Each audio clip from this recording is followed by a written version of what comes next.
ವಿನಂತಿ ಮಾಡ್ಕೊಳ್ತಾ ಇದ್ದೇನೆ. ಸೊ ಇನ್ನ ಒಂದ್ ಖಡ್ಗ ದೇವಸ್ಥಾನದ ಗುಡಿಗೆ ಹೋಗ್ತದ, ಒಂದ್ ಖಡ್ಗ ಒಬ್ರ ಕೈಗೆ ಹೋಗ್ತದ.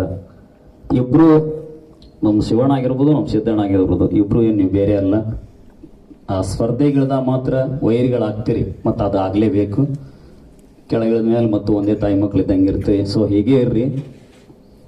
ಈ ಸ್ಪರ್ಧೆಯ ನಿಯಮಕ್ಕನುಸಾರವಾಗಿ ಜನ ಆಕರ್ಷಿತವಾಗಿ ಭರ್ಜರಿ ಕೈ ಚಳಕದ ಈ ದಿನದ ರಾಜ್ಕುಮಾರ್ನನ್ನಾಗಿ ನಾವು ಹೆಸರು ಹೇಳ್ತಾ ಇದ್ದೇವೆ. ದಯವಿಟ್ಟು ಎರಡು ಕಲಾವಿದರು ಬೇಜಾರಾಗಬಾರ್ದು. ಒಬ್ಬರಿಗೆ ಮಾತ್ರ ಹೋಗ್ಬೇಕು. ಒಬ್ರು ಸೋತಾಗ ಇನ್ನೊಬ್ರು ಗೆಲ್ಲಕ್ಕೆ ಸಾಧ್ಯ.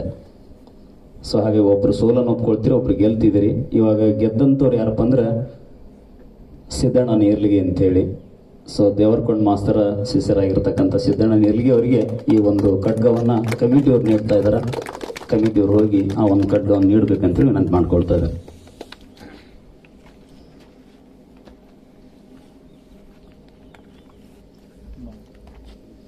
ಫೋಟೋ ತಗೋಣ ಗುರುಗಳು ನಿಂತ್ಕೊಡು.